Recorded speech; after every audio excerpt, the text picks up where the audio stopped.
Ladies and gentlemen, welcome to Loreweek. As ever and as always. Oh my god. 12-hour work days suck. Okay. I know. No one to blame but myself. Yada, yada, yada. As usual, I like to open with show news. We have a Voot. Please Voot. I should probably update the link so that it's actually, so if anybody actually types the command, they'll get the link. That might be a good idea, possibly. Let me see if I can pull that up really quick. There it is. Edit, quick. Need to edit it before someone... No! No! Why? There, okay, it's edited. Okay. I got there first. Oh my gosh. Thankfully, not a lot of news happened this week, so this is going to be a relatively short lore week, which is good because it means I can get back to working on the theater. As usual, I do like to give updates on that. For those wondering, we are currently on... I am on Chapter 9. I'm missing a few things. I'm missing Blue of Alex. His lines aren't in yet for some reason. Probably because he's not actually in the theater at all. That might have something to do with it. One moment. As usual, I didn't have that document up, because why would I? That would involve using your brain, Lore! God. Thank you, Blue of Alex, very much. Trails in the Sky, too. I'm missing the word sure from Galtori in Chapter 2.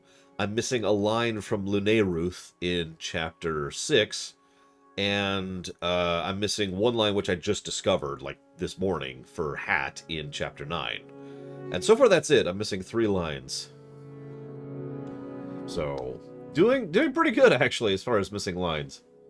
Because, you know, woo! I also... So, this you may or may not find this funny.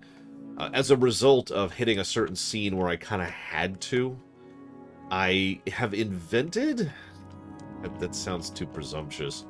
I have come up with a new way... I've come up with a new recipe for editing in order to try and adjust the editing live. And while it sounds a little off, there's ways to mitigate that so it only sounds off if you're really paying attention or if you're familiar with the music.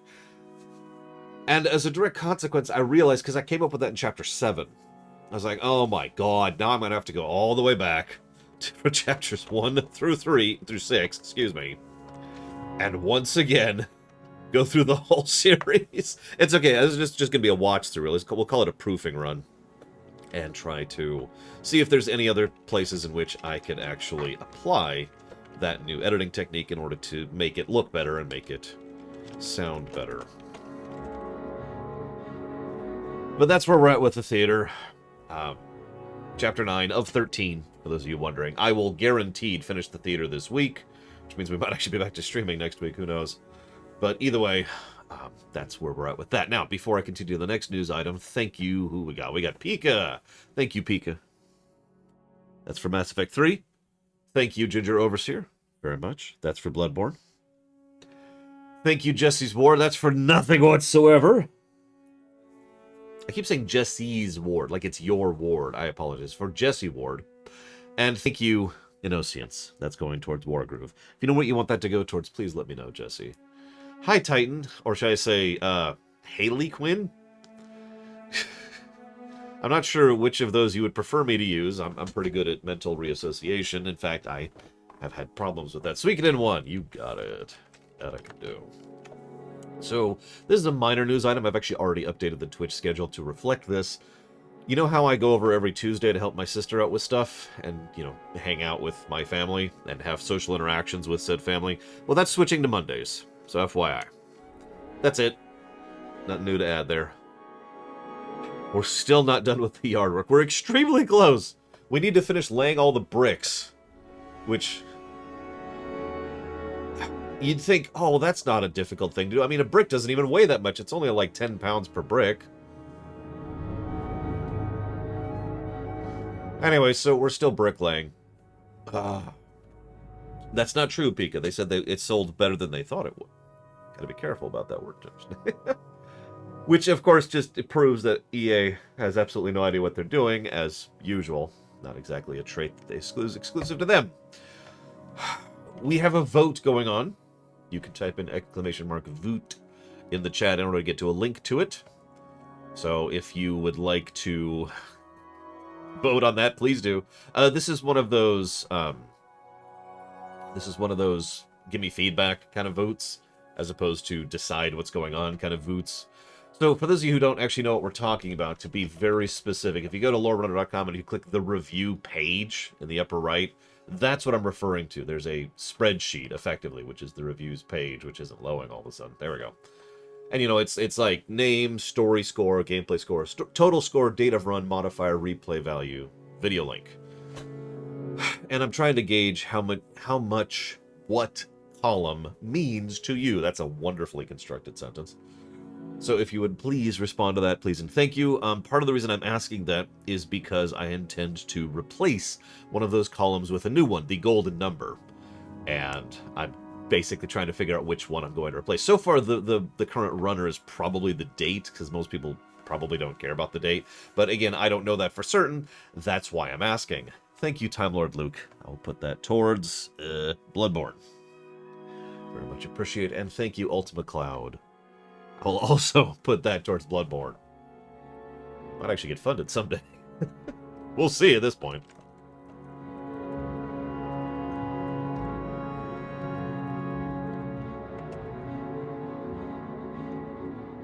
So Voot,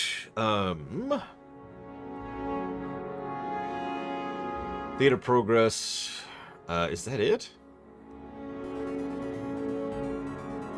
I think that might actually be it for my news. My life for the last week has been theater.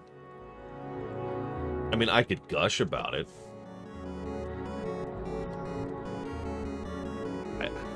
I could talk about how the theater is coming together and how it looks awesome and sounds awesome.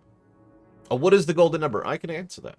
I can actually answer that. But before I answer that, I just got a rather large donation from Dame Celeste, which I need to go look at.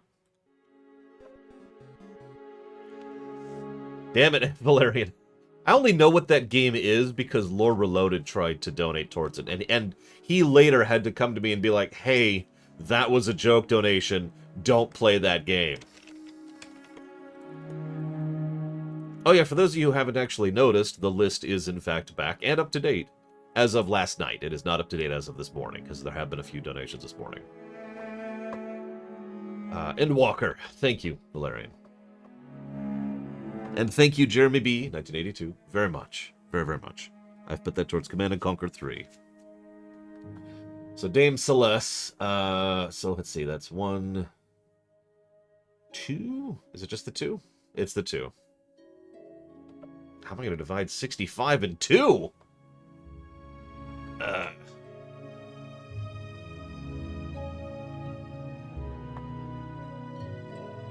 I mean, well, duh, Valerian. Where else are you going to invade? Mars?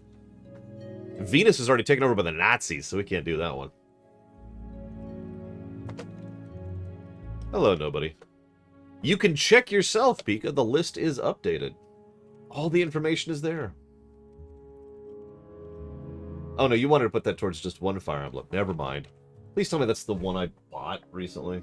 I can't tell from here. Whatever. I can grab it with the scratcher. Okay, so that's Conquest, I think. Yeah. Throw this on the ground. There we go. Yep, Echoes. Shadows of Valentia. That's that one. Okay, cool. That's true. Mars is controlled by the demons. Venus was taken over by the Nazis. So we need someone to take over the moon. I guess there's a logic there. Didn't we have an AI on the moon? Oh, no, we killed them. That's right. Anyways, thank you, Dame Celeste, very, very, very much.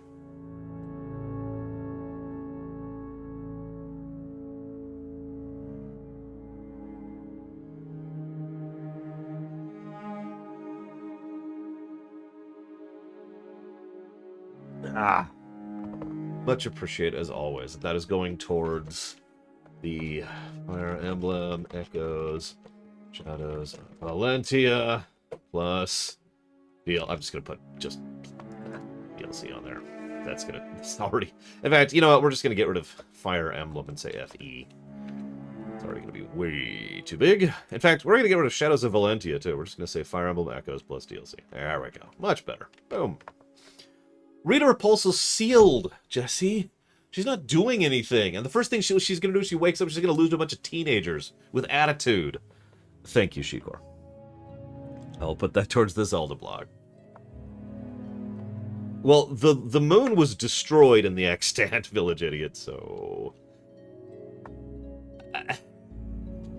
I guess it wasn't destroyed. That's not fair. It was, it's... Why bother? I guess would be the answer. That's probably the best way to answer that one. No, it's the Earth got destroyed in the Extant. Spoilers. I don't mind giving it away because it's literally one of the first things that happens in the entire Extant. It's like, hey, we figured out space travel.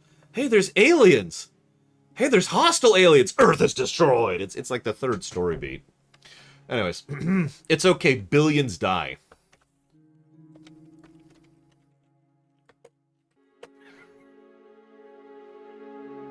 I have not seen about the Harry Potter game. I think that was Elizar who asked that. Yes, it was. Thank you, French philosopher, very much. I'll put that towards probably the Sarai Civil War, I think. Yeah, we'll do that. What was I saying? There was one more thing I wanted to say show-wise. And I don't remember what it... I got bombarded by donations. No, it's fine, Blue Wolf Alex. I mean, it was kind of necessary to get rid of the Earth. Like, it's pretty much mandatory, actually, for the story to exist.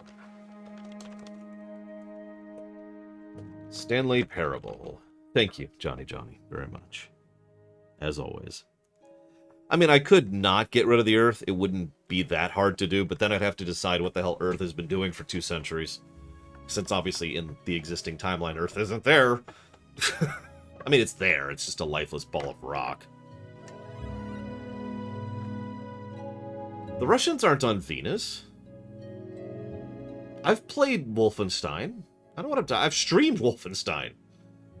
Thank you again, Fringe Philosopher. If you know where you want that one to go, please let me know.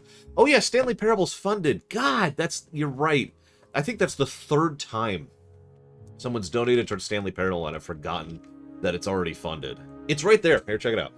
We've got Grounded, and then Stardew Valley, Lufia 2, Pokemon Mystery Dungeon, Explorers of Sky, Mass Effect 2. Apparently it's not on there.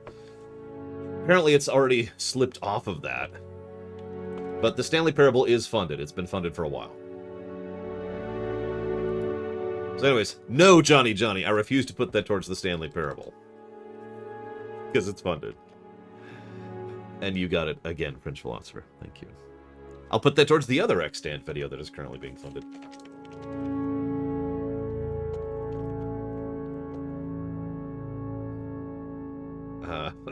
I mean, this will be our 2nd time streaming Stanley Parable. My choosing. I think that's 14 right now. I'll look that up later. Trent. There we go. I mean, it's not exactly out of... You got me thinking now. Because it's not out of the realm of reasonability that after, interstellar civilization settles down a little bit and people start getting really advanced in terms of magic and technology, that people would go back and try to fix the lifeless ball of rock that is Earth, right?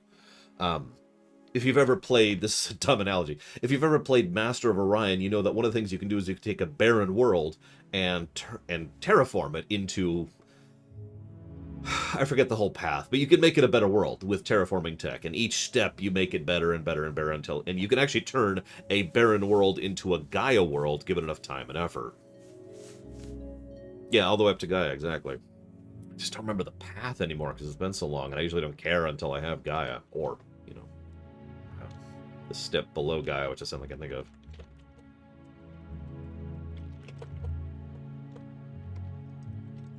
Hang on, now I gotta log. This is bugging me. Okay, so we've got... No, that's the wrong Master of Orion. The other Master of Orion.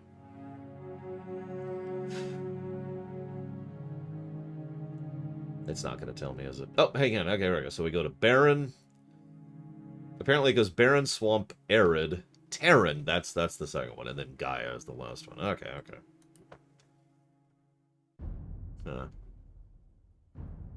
Well, no, you're right. Because, so, I suppose I'll explain this. The whole point is that all life is wiped out from Earth. And I'm not even 100% sure what that would do, other than probably remove, most of the ozone. When I say all life, I mean down to the bacterial level. Just completely wiped out. And a fairly large radius around Earth. So, nearby space stations, or spaceships, or the moon, would also be within this bubble of, nope. And that's what ends up destroying Earth. So the planet's still there, it's just a lifeless ball of husk. There's actually a short story about a researcher who insists on going back to Earth and being like, we're gonna find Earth and it's gonna be amazing. And then it's they're all dead. And that's pretty much the story. That's actually written by Valerian. I hope he continues it someday because I really liked where he was going with that. I've actually heard that theory, Tigzar. And I mean, I don't know. Yes, the aliens were like, bleach, bleach, bleach. No. Just picture, like, an energy bubble, which just removes all life within its space, and you've kind of got the idea. It was an accident. It was a tragedy. It wasn't intended. Nobody decided, and then I will destroy this planet of billions of life. No, it was a freak, horrific accident. Which, again, is kind of necessary for the construction of the interstellar community to actually exist. Because it is pretty much the... How do I phrase this?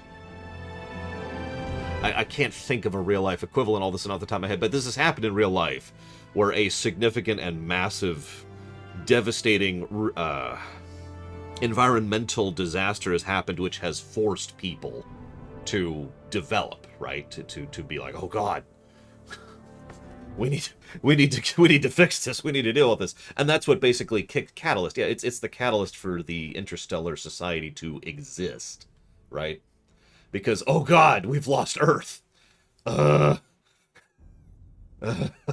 Shoot. Okay, let's switch to the... And that leads to several rather significant events happening, which I'm not going to bore you with. And then there's a lot of politics because it's me, because all I write is politics, apparently. And... then the Empire is finally established, and people start interacting with each other and start developing, and then Golden Age, woo! As a direct consequence. I mean, the humans do enter the galactic community, Blue Felix, because there's quite a few people who don't live on Earth in the hundreds of millions range. It's not like humans are an extinct species, it's just they're a species of the dozens or so that exist. Oh my God, Valerian. That's kind of horrifying. Hang on. So, Elizar asked 2 questions there. Have I heard of Pokemon? No, I've never heard of... I'm sorry. Have I heard of the new Pokemon games? I assume you mean the Diamond Pearl remake or the Arceus game. Obviously, yes, I have. Whether I play the remakes is up to you, and whether I play the Arceus game is up to you. As ever, I don't really play games off camera unless they're co-op games with my friends. So... that's entirely up to you all, not me. Someone asked another Extant question, which I would love to just keep talking about the Extant. Oh yeah, it was Village Idiot. I have the timeline for the Extant mapped out? Oh yeah. Now, it is still kind of malleable, because I'm still deciding stuff and still codifying stuff, but for the most part, I have most of the ideas of what happens in the Extant mapped out for about 400 years, starting back here in about, I think it's 2021, actually. Not on purpose. I wrote that a few years ago. But it's from about 2021 until about the year 428 or so in the new calendar, give or take. I haven't written past that yet because I want to codify the early stuff first. Like, I still need to actually sit down and come up with some of the specifics of the colonial dispute. And I'm kind of waiting on deciding on the War of Trinculation until... at least I think I'm spelling it right. Until, spelling? I think I'm pronouncing that right. Until the current Trenthar campaign is finished.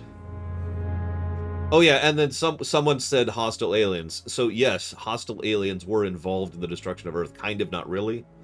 It really was an accident. Okay, so what happened is humans were basically the first race into the stars, but because of human society and how divided it was, now this is not a commentary, this is just math, because of the fact that human society was not one society, but it's like 50, and there's like 4 major powers who are going to space, all kind of separate from each other.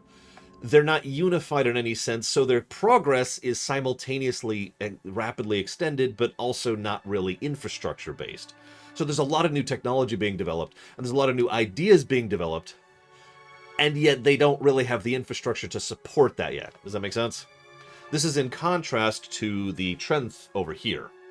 Now, the Trenth species, the whole planet is basically conquered by one dude, whose name is the Devourer.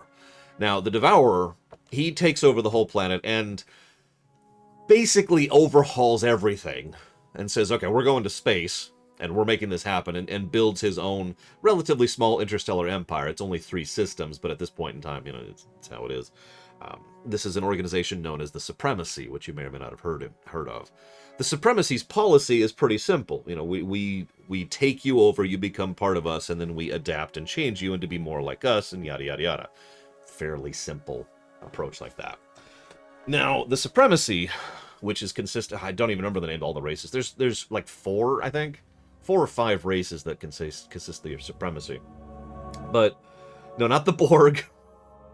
They're still relatively low tier, but because of the fact that they are more unified, they have better infrastructure and thus are better prepared for something like an interstellar war. They also have standard policy of meet new race, conquer new race. So the humans, they encounter another race, which I haven't even mentioned yet, called the Azimdi. Now, the Azimdi are awesome. They are, you know, interested in other species, and they're relatively benevolent, and they're like, hey, we're cool, and the humans are like, hey, we're cool too, and hey. But then this combined Azimdi human coalition ends up stumbling into the Supremacy, and the Supremacy is like, oh, a new race, perfect, and then they start conquering them. Actually, Romans didn't intend that, Hazardous, but most parallels in fiction I tend to not intend. I'm sure most writers are like that to some extent or another. I wonder if does anybody else, real question, anybody else get that thing where like you're writing something and someone says, oh, it's like this other thing, and you're like, yeah, I guess it is, but it never occurred to you, so it's just a little irritating. Anybody else have that problem? Thank you, Linkelda, very much. I've put that towards Jack 3. So the Space Romans, the Supremacy, immediately open fire and try to take over the ships, and war were declared. The problem is the Supremacy isn't actually all that unified as you might imagine, so there's a lot of internal politicking going on because all I can write is politics, and what ends up happening is the Devourer, I think I've talked about him before. The whole point with Devourer is that he is supremely powerful. He's a blue mage, for those of you who know what that means in my setting. For those of you that don't, it means he can copy magic and then just use it himself basically forever. So any other magical effect or magical spell, he can just look at it and be like, okay, and now he knows that, and his spell book just keeps increasing and increasing and increasing. Yeah, he is literally a blue mage taken to its furthest extreme. That's the whole idea. So, he's ridiculously powerful. He is pretty much singularly the one pillar that keeps the Supremacy up. So what ends up happening is several other very powerful individuals know he does adventures. He just has to be nearby the magic in order to copy it. That's it. That's all he needs. Blue mages are stupid OP in my setting. By the way, I've only ever written 1 blue mage in my setting so far. So, make of that what you will. Can he copy magic from the source of the magic? I don't understand that question. He can eat life, if that's what you mean. That's where the name comes from. He can also eat magic. He can eat energy in general, but let's not get into that. So anyways, so he takes over everything. He's incredibly powerful, but the whole point is he really is the only thing keeping the Supremacy up. So everyone decides, in classic JRPG fashion, to go try to kill the one bad guy, and that'll fix everything. So all of the other most powerful individuals band together and try to fight him, lure him away from his, his military and his support base, so that they can fight him, and they end up fighting him on Earth. You already see where this is going. So the Devourer, when he dies, accidentally eats all the life within a, I forget the, I came up with a number, but an absolutely gargantuan radius, which is what wipes out life on Earth and everything nearby Earth. Now, you might be thinking, holy crap! Yeah, no, that is kind of the idea. Part of the problem here is that he was intended to be... I know, this is going to sound so stupid saying this out loud. You ever get embarrassed sharing your own story ideas with other people just because it sounds stupid when you're saying it? Anyways, he was the singular point of failure, right? Well, so he goes away, so the supremacy breaks apart, but the problem is that doesn't fix anything, because why would that fix everything? Instead, what is left over is this gigantic mess, which leads to the Second War, which I actually haven't even named yet, but there is now a Second War that it now happens. But it's not between, like, you know, the supremacy and everyone else. It's between everyone, because what we have is this colossal power vacuum, as multiple different factions within the military and multiple different people on the 3 separate star systems are all just... and everything is just kind of... It's a mess, right? It's the Holy Roman Empire. We'll keep the Roman thing going. Yeah, the War of Unintended Consequence. That's pretty much exactly it. Exactly, Kira Witness. That is exactly what happens. It does reach a terminal point, like it stops at a certain point, but that's because enough time has passed, which is the range of seconds, in order to, you know, the black hole stops, you know, being. The absence of presence stops being. Ah.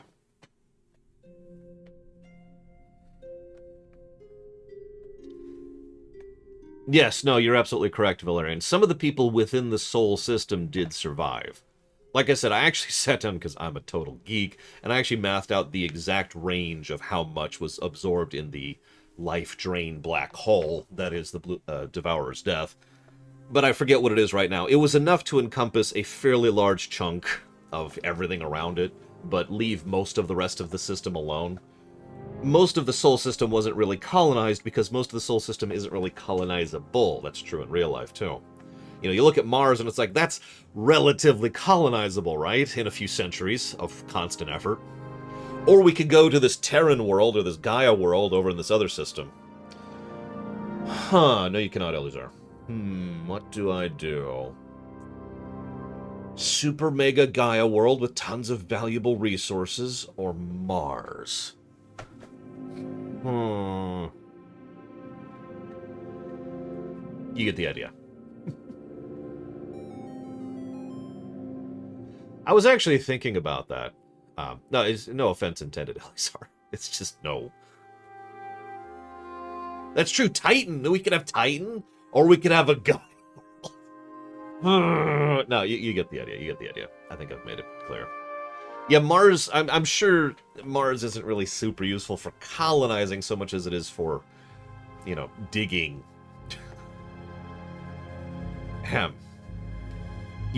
So I feel like I've already answered your question, Elizar. So to repeat myself, you people, that sounds weird to say it like that, the people who are not me decide whether or not I play a video game. I don't play video games except for the show. So I will not buy Arceus unless you fund it as a run, and I will not play Arceus unless you fund it as a run. I don't play games off camera. Does that make sense? It probably doesn't make sense, actually, but that is the reality of the situation. As for what I'm explaining my setting, which is called the Extant. Something I've been developing since before high school, off and on. But it is the same setting I've been working on this whole time. It's got a few things. Thank you so much, Venters.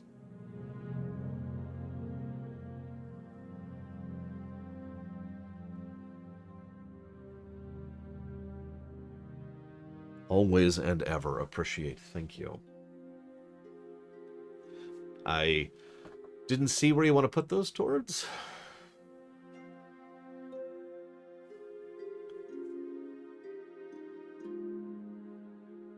Does the Empire have agencies? Oh yeah, there's the Factor, which deals with more environmental stuff. Of course, I can't think of anything off the top of my head. There's the Hands, which is very powerful individual people who deal with, you know, things that elite, powerful people need to deal with. There's the Bastion, of course, which is what most people are familiar with.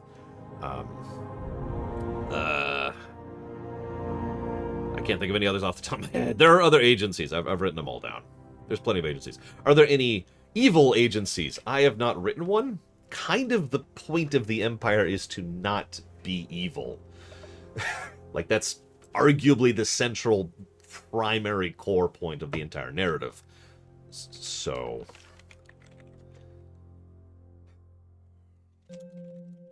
one moment. I gotta figure out what that is. By the way, I suppose I should mention, because I've gotten a few questions about this. Some people are asking, does the new Twitch... So, okay, hang on, let's rewind for a second here. That's true, the judges didn't give you the winning numbers for the lottery. Is death curable? Yes.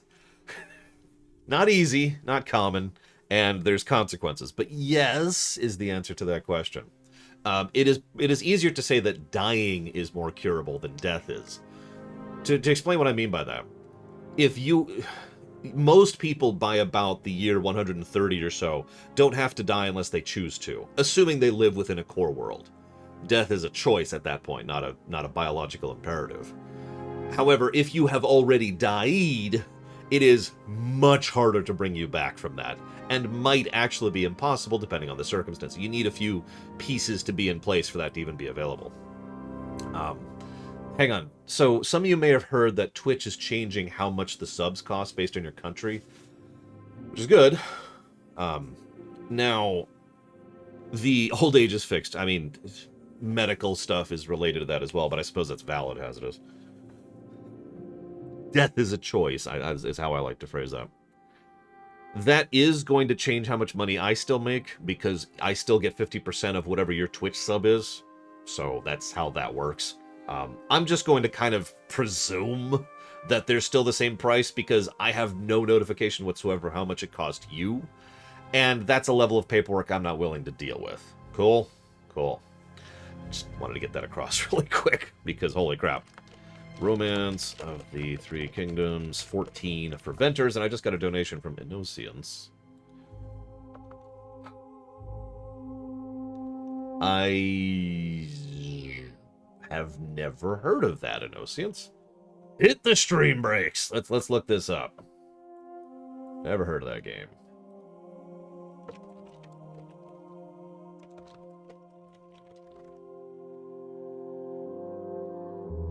It is on Steam. The most scientifically accurate space warfare simulator ever made. That sounds amazingly boring. But it's on Steam, and it just came out a few years ago. So, okay, done. Children of a Dead Earth is the name of the game. I have to look up a few facts about it later, but it's playable and streamable, and that's what I look for. You don't think the CIA wants to be evil? You're funny. Someone asked me a question here. Do I have a life outside of Twitch, says Elizar. I mean, I'm trying to, but I don't really. So, kind of not really, is the answer to that question. Are there any... Is death curable? I already answered that one. CIA... So, do I have something like Section 31? No, I'll just go ahead and say that. Although I don't think Section 31 is evil, but that's another comment. Which setting do I prefer for Tomb Raider, Legendary or Reboot? Legendary. That's an easy question. Do I have a main character? I mean, I have two characters who get the most screen time and are the most tied into events. That would be Merlene, who is a woman, and who's been around for a while, and Madness, who is... his name is Madness. I think that really says all it needs to. Let's see. I thought I saw another question I wanted to answer there really quick. I've probably missed it completely. If I missed a question, it's because I missed it. Other than Trihexia asking about open world games. I don't know why game companies do that. I really don't. It takes so much time and money and effort to do it. I don't get why people do it. Dead or Alive, Extreme Beach Volley. Oh yeah, Colin Peluso asked a question earlier. Hang on. I saw that earlier. Where was that? That was way up. Didn't expect to be talking about the Extant today, I'll tell you what. It's actually scrolled off the screen, Colin Peluso. A lot of people talking today. Not that I'm complaining. So if you know what your question was, please feel free to repeat it so I can answer it.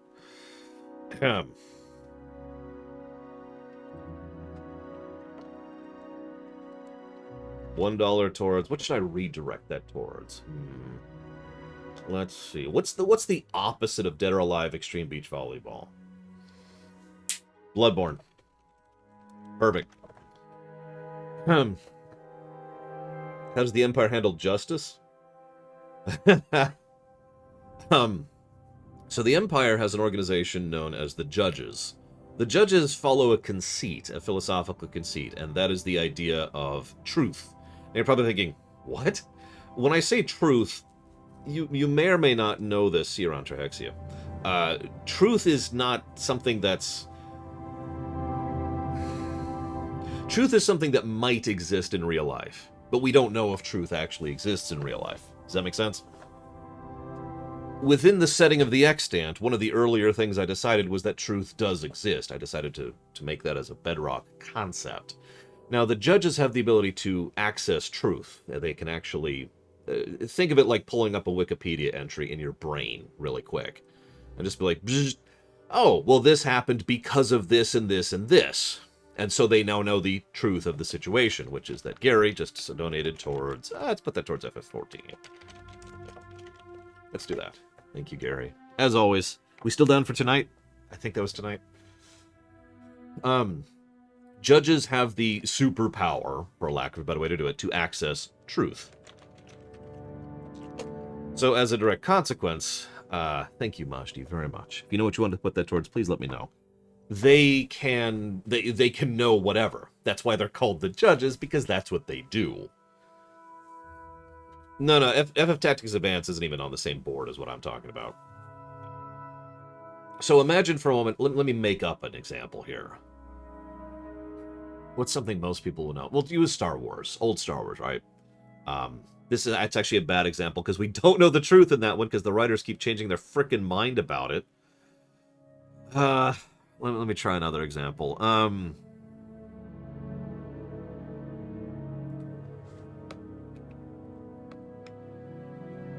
Okay. I suddenly am blanking on examples here. I need a situation where there's a fictional work, and the writer has stated that this is what actually happened and why it actually happened. But whether that's true, the people in universe aren't aware of that or might not be aware of that or are debating that or whatever. Because the truth has to do with not just what happened, but why it happened, right? So there's no getting around it, right? There's no bypassing that.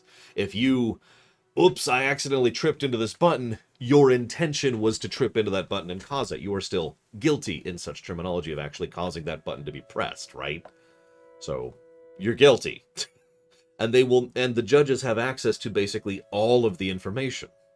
They can immediately pull up whether you did this, why you did this, how you did this, for what purpose you did this, what you've done in the past, anything, previous to that. So it's like, okay, well, this is what your sentence is. And then they give you your sentence and then you move on. That is, in summary, how the system of justice works within the Empire proper. Now, that's only within the Empire. Obviously, that doesn't extend to any of the other powers out there, or the colonies, or anything like that. But that's how that system works.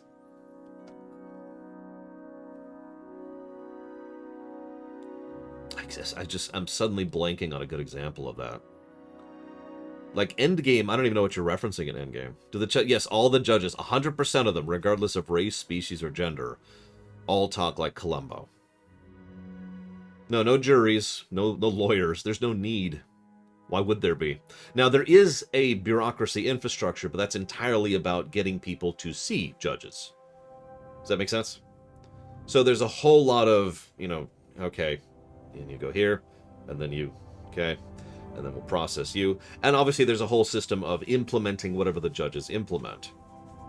But that's basically it. It's also probably worth mentioning that the judges are considered protected people. VIPs by the definition of the word, so they get a pretty severe security detail. See you around, Jesse Ward. Whoops. That hurt. That was right on my knuckles, too. Oh, you're correct, Lord Harrowmont, but the judges decide.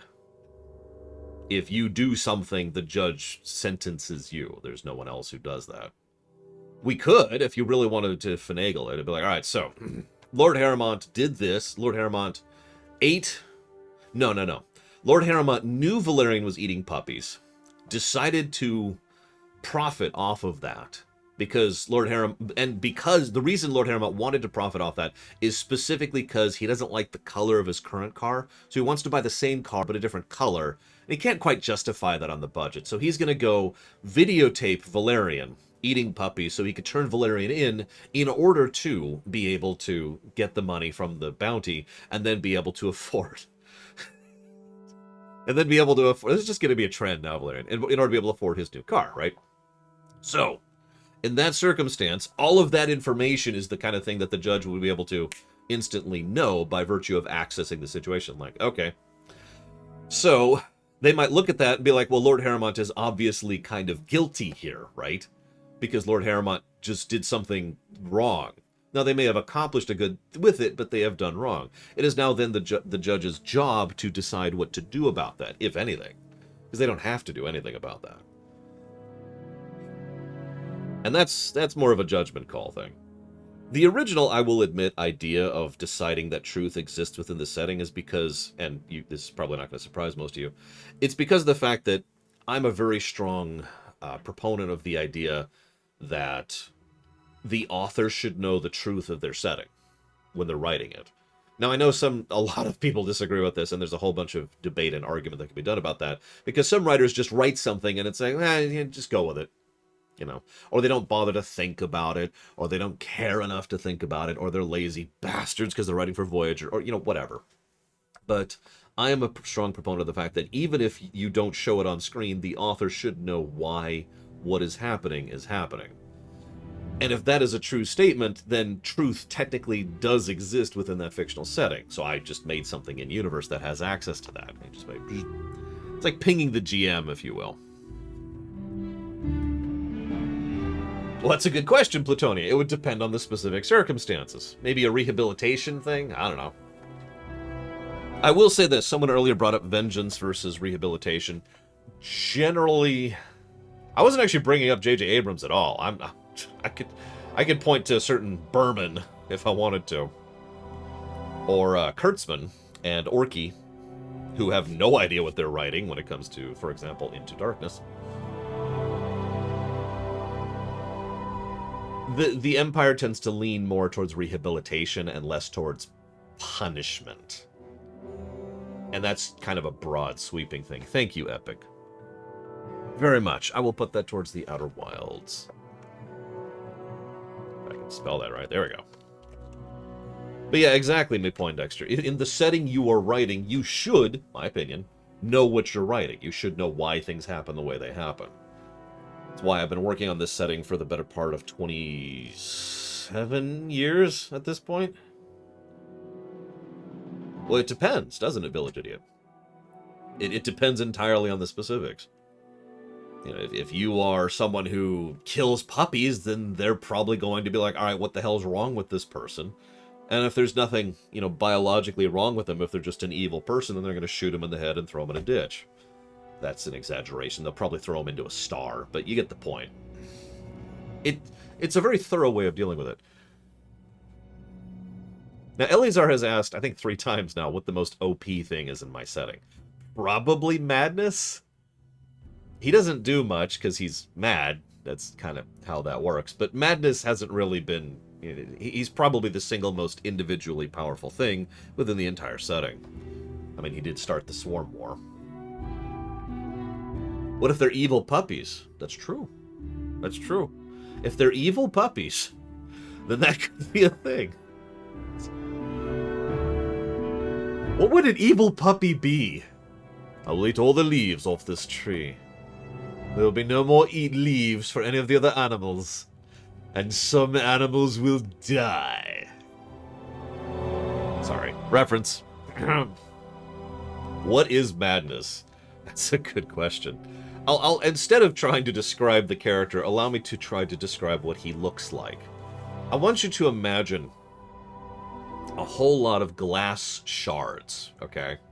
And each one of them is like about this big. So they're pretty big shards, like this big, give or take. About the size of your hand overall. And there's a good few hundred of them just kind of floating about in a cloud, for lack of a better way to put it. And every single one of those glass shards has an eyeball, just one singular eyeball visible in it. And every single one of those eyes looks different from the other. There's no repeat eye pattern or style throughout them. That's madness.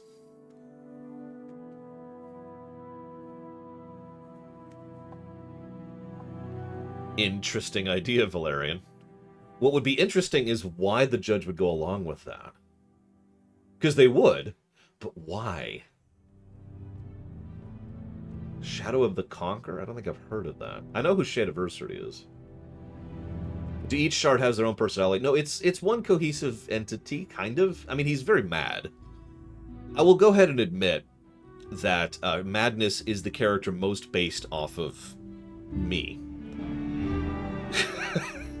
And you can make fun if you want.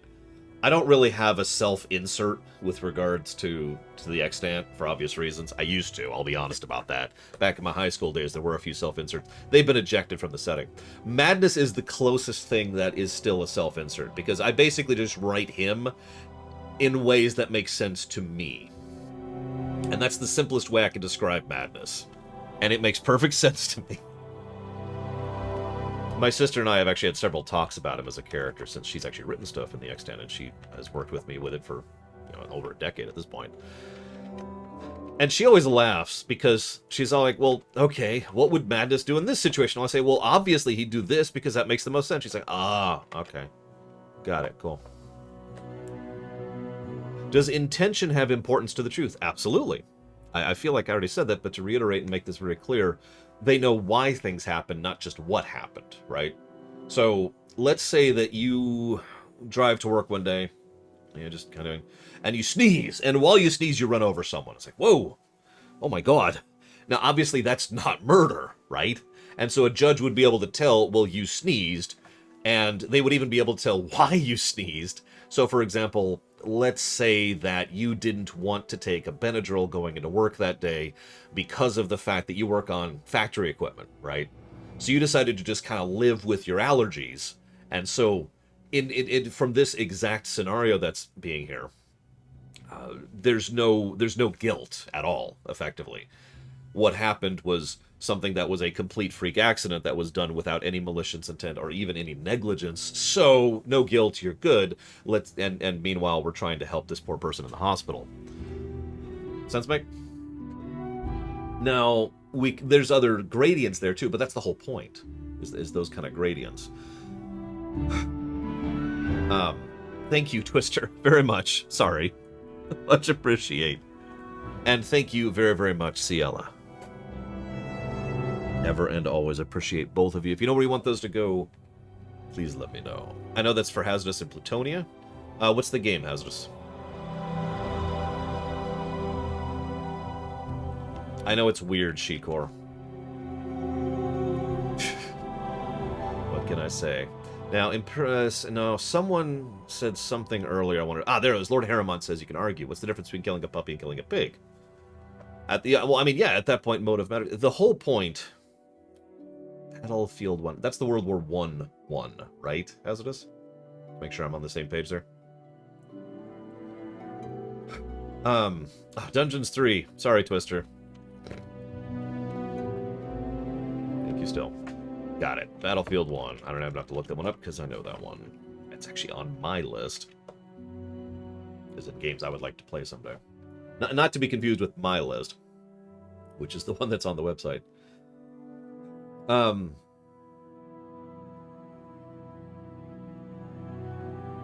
no, kidding, Valerian. I've lost my train of thought, sorry. Point being, so Lord Harriman says most people don't know why they do the things they do. You're right, and a judge would, which would be the really funny thing if you think about it. A judge could hypothetically tell you why you do things that you do. A judge, so someone asked about the limiter. A judge could hypothetically know all of human history. Now you're probably thinking, wait, that's it? You've got a lot of species. Yeah, but I want you to think about exactly how much human history there really is. I want you to think about being able to know the full in-depth detail of a couple trillion lives across a few bajillion years. That's effectively the limiter. Practicality. Even if a judge was able to somehow, just be like, I want to know everything about all of human history, or all of Azimdi history, or whatever, right? Getting that information out is not really going to be a particularly feasible thing, and also most judges are busy. Because they still need to judge. They still need to do their primary job. So... that's the limiter. Throughput. But hypothetically, an individual judge could be like, bzzz, if they wanted to. I'm not sure why they would. I don't know what that means, Platonia, but I will say that time travel is type 1 time travel. The judge system, the way that works, is there is one original individual who I have deliberately not named and will not name now, who had the power of truth, right? Like that's their ability. Now, they actually had a second ability along with that. They had the ability to grant someone else their abilities. So that person could walk up to Mr. Red right now and just give Mr. Red the power of truth and the power to pass on the power of truth. Make sense? So judges are chosen. And the way it generally works is a judge, pings the universe and says, all right, who should I give this power to?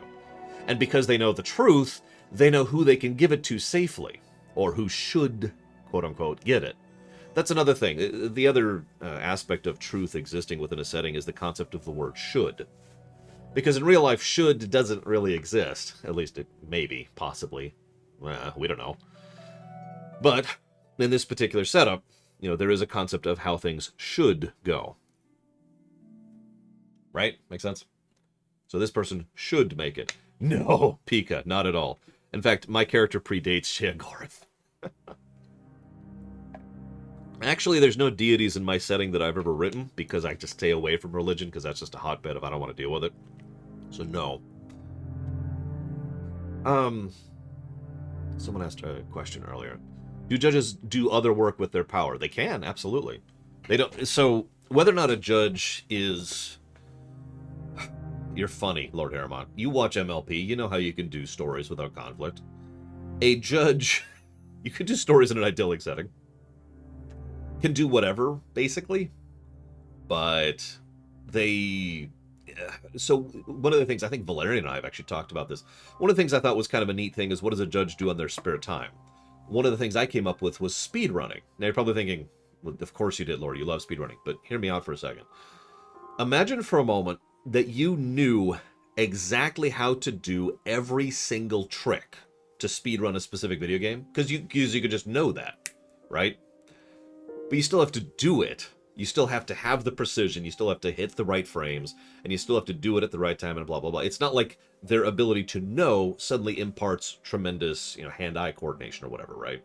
Or reflexes, or timing, or anything else. And so that's the general idea I've always had, is what a judge does on their spare time is stuff that's really difficult to do because they like to try and push themselves in that manner. Since they know what they have to do, they just have to actually do it. Oh yeah, the control has to be good. You don't have to have any signal lag with the particular monitor you're using, etc., etc., etc. Yeah, exactly. Knowledge does not equal execution. So I always figured judges got into sports in general. Speedrunning is, of course, the first thing that came to my mind, but like anything that's an execution kind of a thing. What the heck is Operations Hazardous?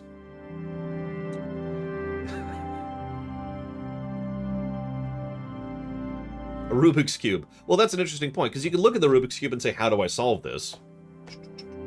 And then they could do that.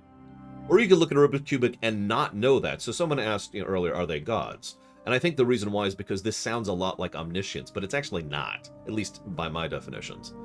The judges have access to the Wikipedia, but they still have to pull it, and they still have to know what they're polling for. They don't just always know everything, all the time, forever, in both directions. It doesn't work that way. So, for example, a judge could look at a Rubik's Cube and just try to solve it on their own. Or a judge could be playing poker and just not asking any questions effectively, just like, all right, let's see here.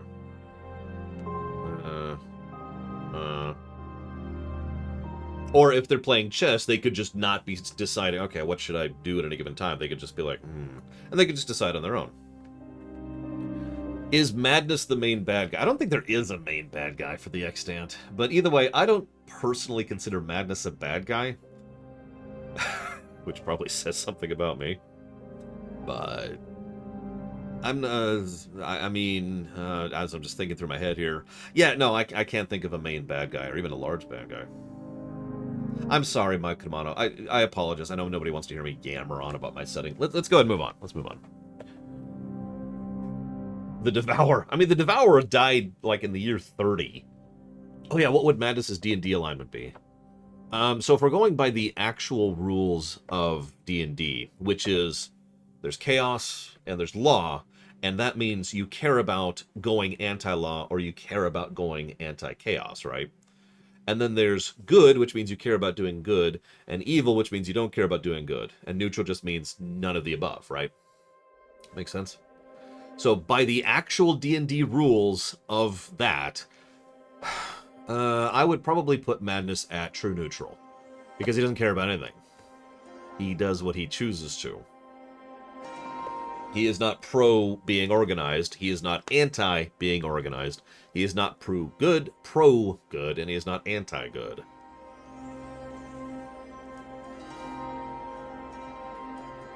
Interesting, Hazardous. I mean, we could try it out, assuming it doesn't require multiplayer. And if it does, well, we could roll the dice on that one. Does knowing the truth let you change it? So, I mentioned the word should, and this kind of ties into Plutonia's question about determinism.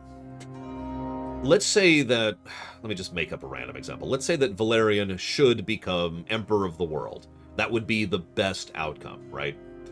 That doesn't mean he has to, and in fact, a judge could decide not to make that happen, or a judge could fail to make that happen, or whatever, right? You do not have to follow what should happen. That's simply what should happen. Does that make sense? Oh, absolutely, Valerian. That's something that I've considered a few times. So, knowing the truth in the past does not allow you to change it, because it's in the past, it's already done. But knowing the truth for the future, yeah, you can do whatever. That's your first act, Valerian? Apparently that's the best outcome. Who knew? Will my story have a happy or sad ending? My story doesn't have an ending at all yet, so I also have no particular plan for that. I always do Imperial Star Destroyer, every time, in fact. So if you're really bored about me talking about the Extant, don't worry. You can just kind of... Okay, so speaking of which, let's stop boring. I really have nothing to talk about for random news, if I'm being completely honest. So, let's go ahead and adjust this so I've got something visual I can look at on the VOD with a timestamp. Whoops. Does it have any concept from Mass Effect? Oh. Name a concept from Mass Effect. Aliens! Yes, there are aliens.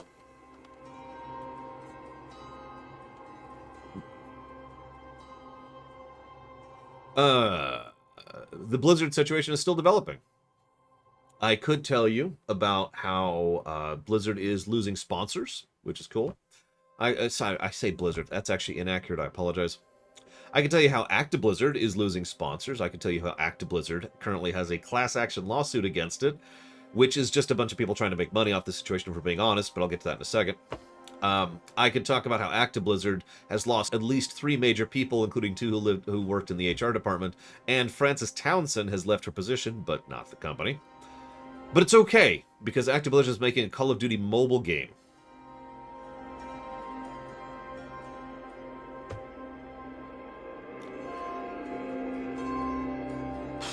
Anyways, yes, another one.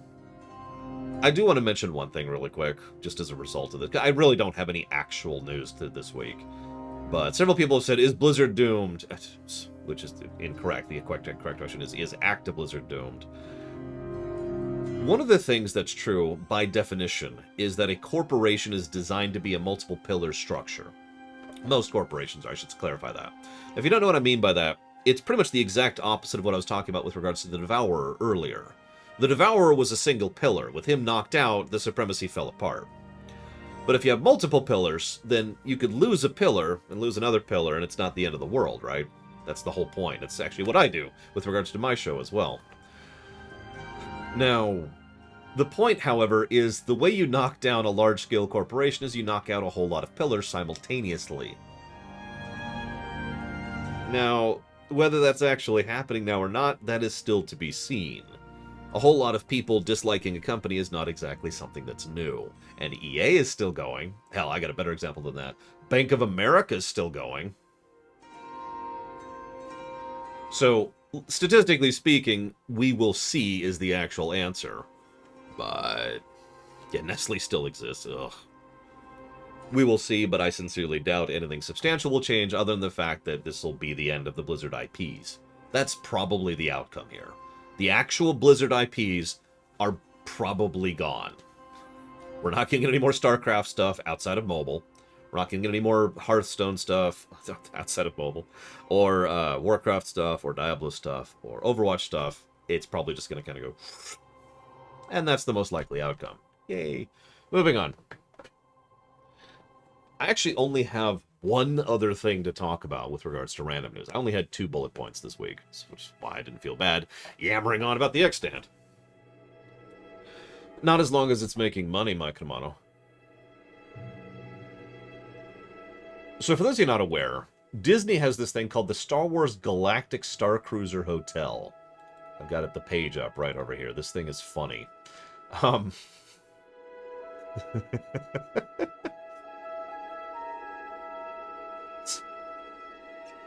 Now, okay, for those of you not aware, the Star Wars Galactic Star Cruiser Hotel.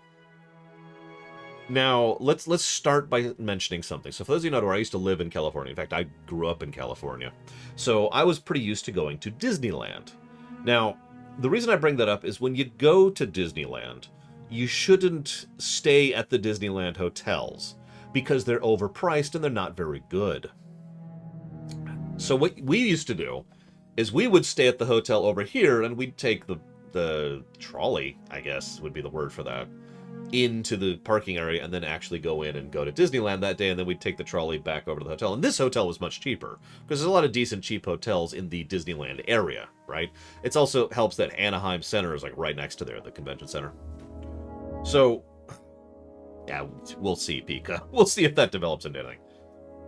So far, I roll my eyes at that.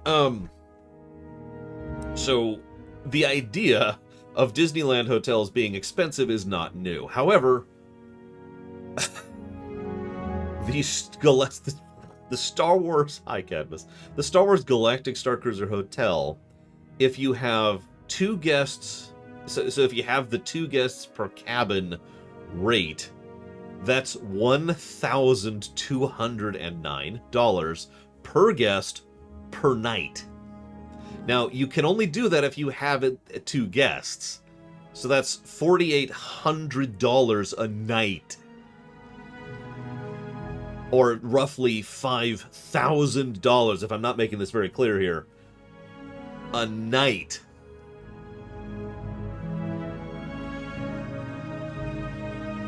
Now, that goes down a little bit if you get the 3 guest per cabin or the 4 guest per cabin deal. Now, I should probably mention, those are the starting prices. Like, those are the baseline. All the other stuff costs more. Thank you, Cadmus, very much. You know what you want that sub to go towards? Please let me know. Oh my gosh, this is why I prefaced with that Disneyland hotels have always been more expensive, but not at this level. This is stupid. Now, if you get, so the standard thing, the dealer's choice, you got it, thank you. If you get the standard deal, the $5,000 a night one, you get, and I quote, furnishing and fixtures designed to comfort while traveling through the galaxy, including a pull-out table and a TV with entertainment from your home planet, and a window with a view out into space. By the way, this place looks tiny, even by hotel standards. It sleeps 4 to 5 passengers. It's got 1 queen bed, 2 bunk beds. which can fit an adult each, and a pull-down wall bed if you want to pull that in. It also has a mini fridge, a hair dryer, an in-cabin safe, a phone with voicemail and interactive TV, and H2O Plus spa, bath, and shower products.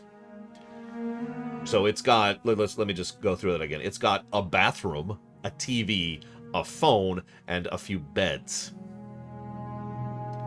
Thank you. I don't know how to pronounce that. Windersoul? Wondersoul. I'm going to go with Wondersoul. Thank you very, very much. And if you happen to know where you want to put that, please let me know.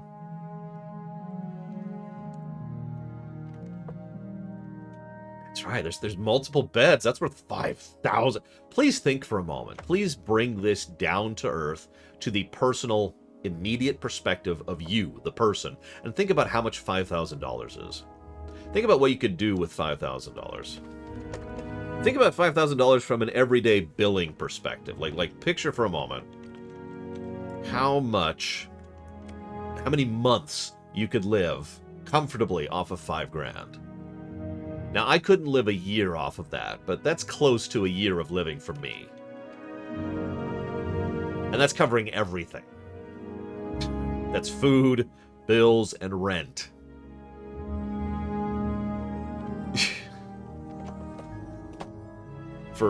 I could do the math. That would be,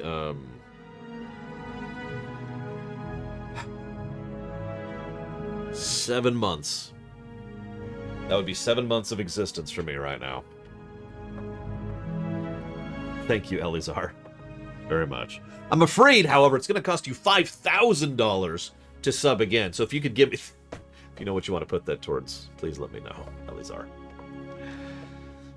Now, hang on. If you get... That's the basic bare bones room.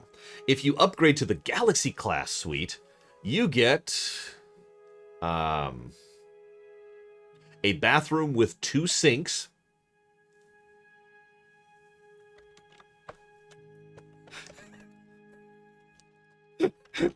hang on, 2 windows, a bar area, still 1 bed. Hang on, I'm reading. And that's it. That's it. Hang on, but if you upgrade again to the Grand Captain Suite, this is actually a 2-bedroom room. And this place has this also has the 2-sink bathroom, a second bathroom with only 1 sink though. It has the bar area, 3 windows. And yep, okay, just making sure, and it has 2 actual beds, two mattresses.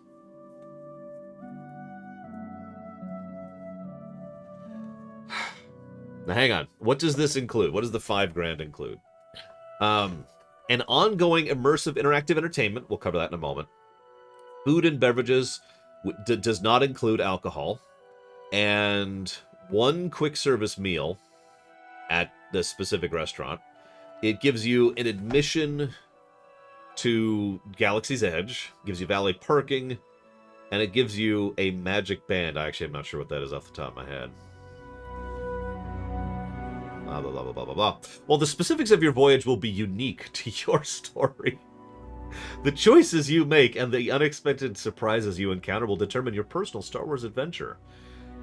As part of the interactive immersive theater that unfolds throughout your journey, unexpected story moments, capitalized, will pop up with characters and special invitations that move your story in exciting new directions. Some story moments, capitalized, are called out in the sample itinerary, while others will develop from onboard activities that always don't go exactly as planned.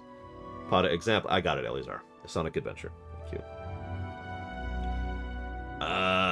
And they've got a whole schedule here.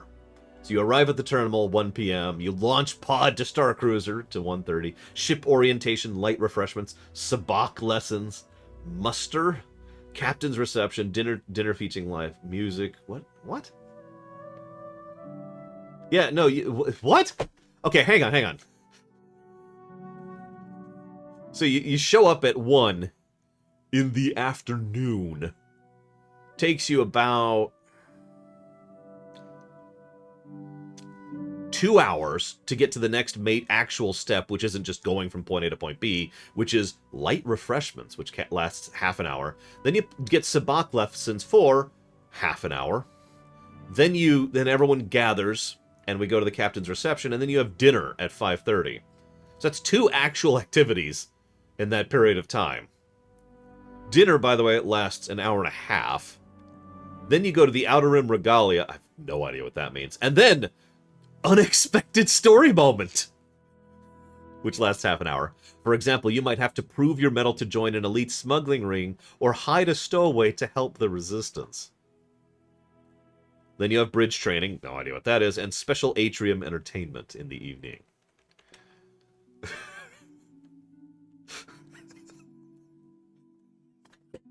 Now, but hang on, that's an unexpected story moment.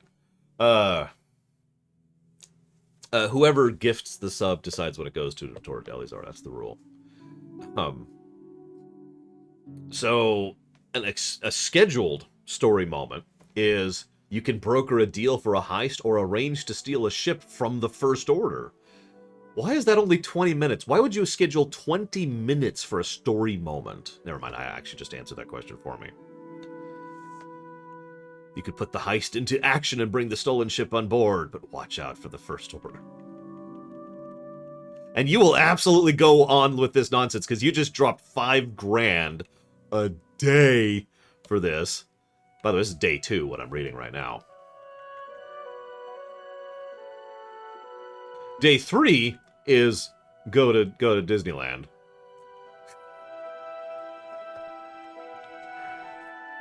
Now, if I'm to pause for a second, if I'm being completely honest, the idea of an interactive LARP, I don't know what else to call it, for this kind of thing actually sounds really cool to me. But then again, I'm a geek. You know, I would totally be into that if it didn't cost $5,000 a day.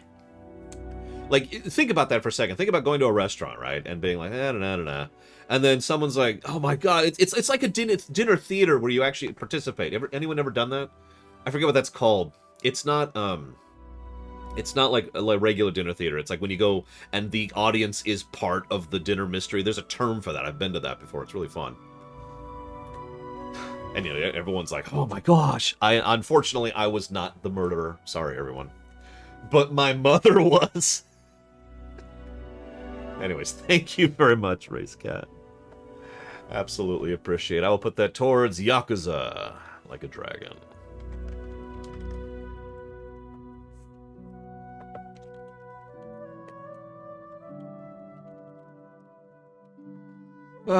Anyways, hang on, I'm not quite done yet. Give me one more second. And I quote, throughout your adventure, you are encouraged to... hang on.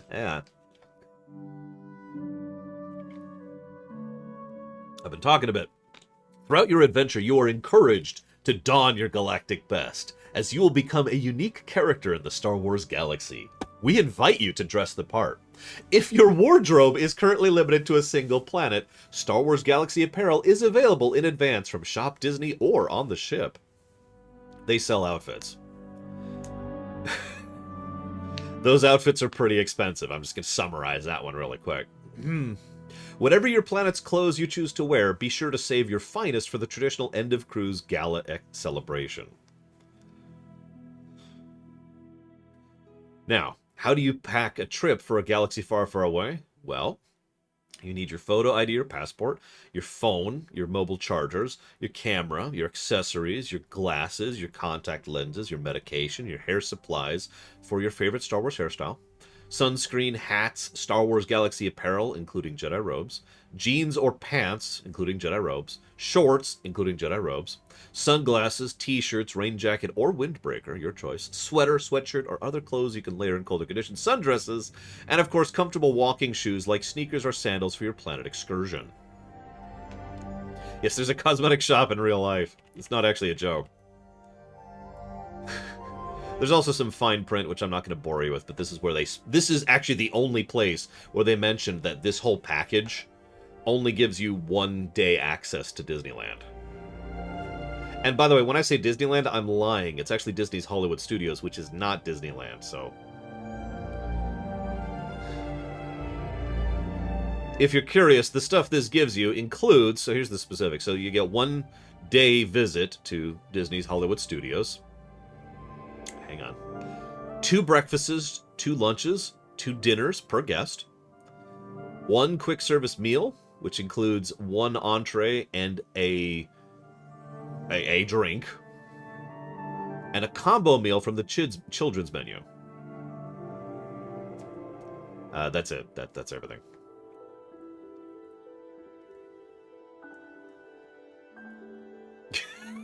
This is so stupid. I had to share this. This just gave me some laughs, you know.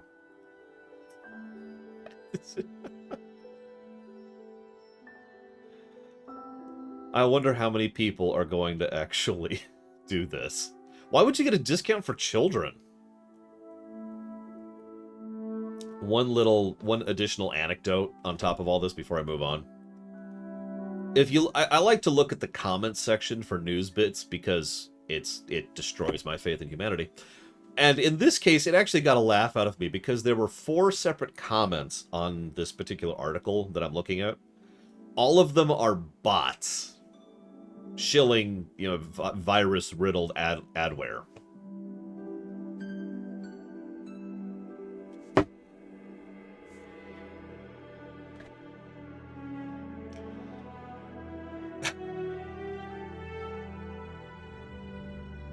Anyways. Moving on. Is that it? I think that's actually it. Like I said, I didn't have a much random news. I could talk about Lionel Messi, but nobody in my chat probably even knows who that is.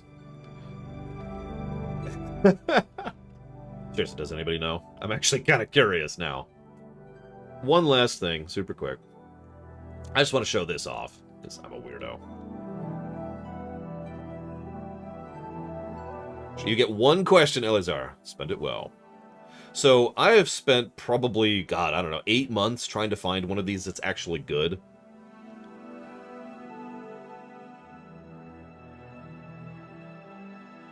Oh, absolutely hazardous. What do you think? It's a little shiny, but you can kind of see the idea here.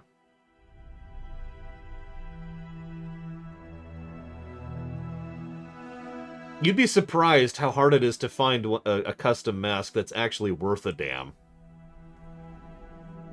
But, there it is. This is also why I wear my mask. I make sure to get the beard and it just kind of sticks out the bottom because there's not a lot else I can do about that. It's okay, it's still tugged on the chin, you can kind of see there. Anyways. Yeah, by the way, you could buy this for only $5,000 a night. You have to spend $5,000 a night to be able to wear the lore mask. That's very important. Just $5,000. Like,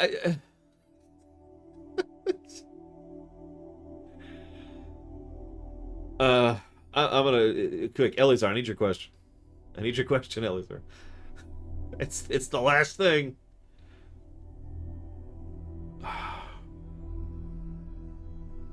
Much as you want to dress up as a Jedi. I should point out, I have Jedi robes in my closet. In fact, some of you have seen me wear them. I wore them for the Star Wars Ruminations. I wore them to the sequel. Well, I wore them to Episode 7's thing. Didn't wear them to 8. That was funny because it was pouring rain. And when I say pouring, I mean buckets. Like, the rain is heavy because there's so much of it coming down. So I want you to imagine this dude in Jedi robes, no pockets, because they don't have pockets, running through the absolutely drenching pouring rain with his sister to get into the theater. Oh my God! This was good. This was a good memory. I'm not complaining. I look back and I smile at it, and it's just yeah. Oh God. Why do they have no pockets? That's a good damn question.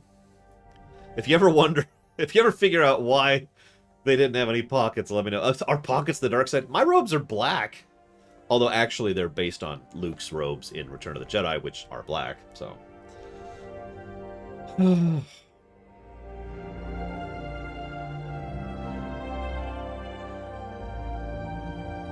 It's okay, Elazar. Don't be confused. Be awesome.